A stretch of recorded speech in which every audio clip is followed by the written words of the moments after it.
So this is Avalon at Beltane. As you can see, everywhere, the trees, the apple trees are blossoming, the May thorn is blossoming, and this is the sacred apple orchard. Sacred because it's ancient. The trees here are ancient, and it lies right underneath the tor. If I turn around, you can actually see it.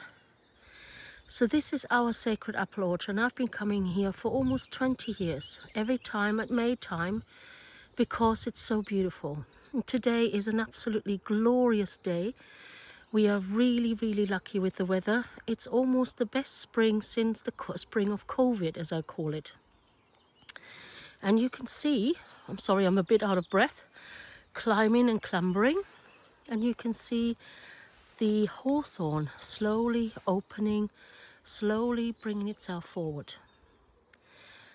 And this is a sacred place where we've always done sacred ceremony. You can hear the birds singing. It is the land of Avalon, but it's not the land of Avalon as we know it. And what is happening is that we are becoming inundated with travellers. People who think they have the right to come to Avalon, to Glastonbury, and just park themselves up. Above here, right at the beginning, you can see them in the background. There's a whole row of tents now. Now we have enough campsites, we have enough places to tent, so there's not really any need to come and tent and camp and make a mess out of this sacred place. But the kind of people I'm talking about have absolutely no respect for this sacred land, for our beliefs, for our worship of the trees, of nature, because their shit is everywhere. Literally everywhere, if you know what I mean. And this is actually, the orchard is actually a place that belongs to someone, and they're too afraid to come in here now. And there's a lot of people who are too afraid to come in here now. That should never be the case. That should never be allowed. There are places in Glastonbury now where the tourist information tells us not to go alone as women, that it's too dangerous. And that is in itself, in a land of the sacred women, something that breaks my heart. Now, some of you may think I'm a good proper NIMBY, that I want my cake and eat it, or my penny and my bun, that I want to be living in this beautiful paradise of a place, but I don't want to share it with anyone. That couldn't be further from the truth. We are all here to help each other, and we're all here to stand together.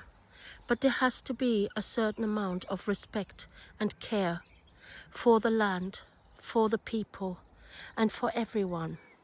This, I'm a free state of Avalon citizen, and I can do what I want without paying my dues in any way, shape or form, and making a mess so that people have to come and clean it up for them, taking no responsibility for their life, for their living, for our area whatsoever, is not good enough.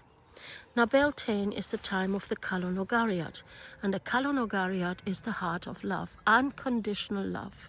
So I do have compassion for these people. I do understand that living here is a dream, and that not everybody can afford a house, or not everybody can afford to rent a flat. It gets more and more expensive. The more people love this place, the more expensive it becomes. We know this. We live here. We've seen the prices rise. But when you come to the land, come somewhere that is not sacred. There is a lot of land around Glastonbury. You do not have to go right underneath the tor on the orchard. It's not necessary. You don't have to do that. You don't have to spoil the view of everyone. You don't have to spoil everybody's enjoyment. There are women now here in our community who won't come here. And I'll be honest with you, it was a toss-up for me today whether or not I would make my way here by myself. But I wanted not to be too afraid. I wanted to be free in expressing myself and being with myself.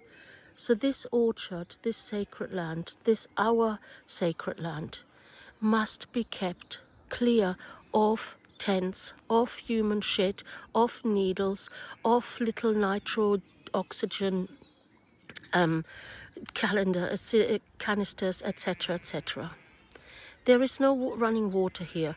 There are no places to do a poo. There is no toilet. So it all goes on the land. It's not healthy for the land. It's not sacred for the land. So I would like to, for today, say that wherever you are, yes, we are in times where people can't find their own places. I know there is a crisis in the world, but does it have to be on somewhere where we consider sacred? The heart of love also needs to stand for the heart of the love of Mother Nature.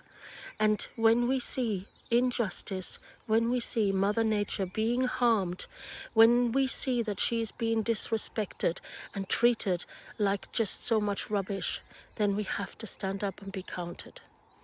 My message to you at this Beltane is sorrow and sadness and grief, and on the other hand, joy and happiness at the amazing places that I see, the amazing places that we have here. Avalon is thriving. I'm not sure that it's thriving into the right direction, but for now, all I see is the luminous green grass, the beautiful flowers, the blossoms on the apple tree, and everything gorgeous. So I wish you a happy Beltane. I wish you that your heart of love grows big to encompass everybody. It certainly will be my practice this next 6 weeks to try and find my compassion and my love for the people who are destroying this land. I will say though, there is a place and a time when we have to step up and stand up and say no more. Compassion and care goes so far until it becomes an issue of destruction and disrespect, in my opinion. And it's only ever my opinion that you're getting. So maybe you all think differently than I do, but I don't want this to be destroyed. And so protecting our Mother Earth is the greatest act of love, in my opinion, as a Druid. Blessed Beltane to all of you, and much love. Blessed be.